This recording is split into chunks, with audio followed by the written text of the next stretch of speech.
Hello, नमस्ते, सलाम। मैं मुस्कान स्वागत करते हैं आपका आपके अपने चैनल मुस्कान सिंह रवि की साहित्यिक दुनिया में।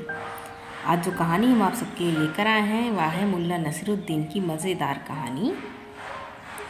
कहानी शुरू करने से पहले यदि आप मेरे चैनल पर नए हो तो मेरे चैनल को सब्सक्राइब कर लें, बेल आइकन को प्रेस कर लें, जिससे कि मेरे चैनल पर आने वाले वीडियो की नोटिफिकेशन सबसे पहले आपको मिल सके। आइए शुरू करते हैं आज की अपनी कहानी।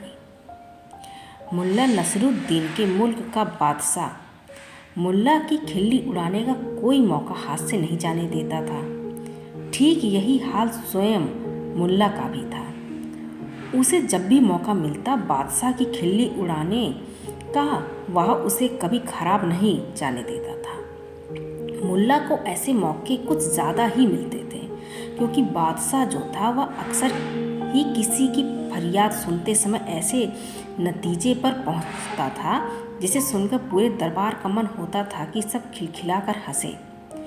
लेकिन जहां और लोग बादशाह की नाराजगी के डर से मन ही मन मुस्कुराकर रह जाते, वहीं मुल्ला खुलकर बादशाह को यह बताने से नहीं चूकता था कि उसने कितना उल जलूल फैसला सुनाया है। एक दिन बादशाह दरबार में किसी शिकारी की फरियाद सुन रहा था। शिकारी अपने किसी कारनामे को बढ़ा चढ़ा कर पेश कर रहा था। अपनी बात को मजबूती देने के लिए उसने कहा, बादशाह सलामत, मेरी बात पर यदि आपको यकीन न हो तो आप नसीरुद्दीन से पूछ सकते हैं। नसीरुद्दीन एक आला दर्जे का शिकारी है। वे ज़रूर बता सकेंगे कि मेरे दावे में कितना दम है। इतना सुनना था कि बादशाह ने शिकारी के मामले को वहीं मुलतवी कर दिया। वह बोला, ठीक है, पहले हम नसीरुद्दीन के साथ शिकार पर जाएंगे।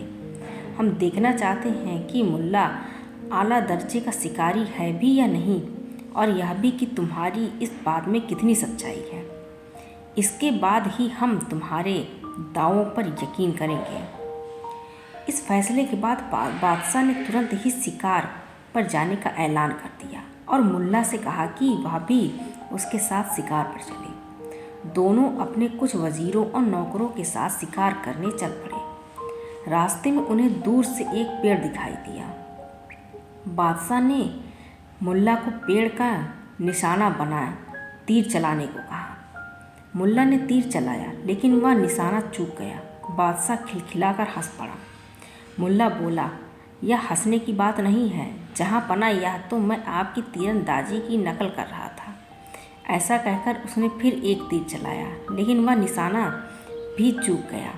बादशाह फिर से एक बार जोर से हंस पड़ा। मुल्ला बोला, यह हंसने की बात नहीं है जहाँ पना, यह तो मैं वजीरों की तीरंदाजी की नकल कर रहा था।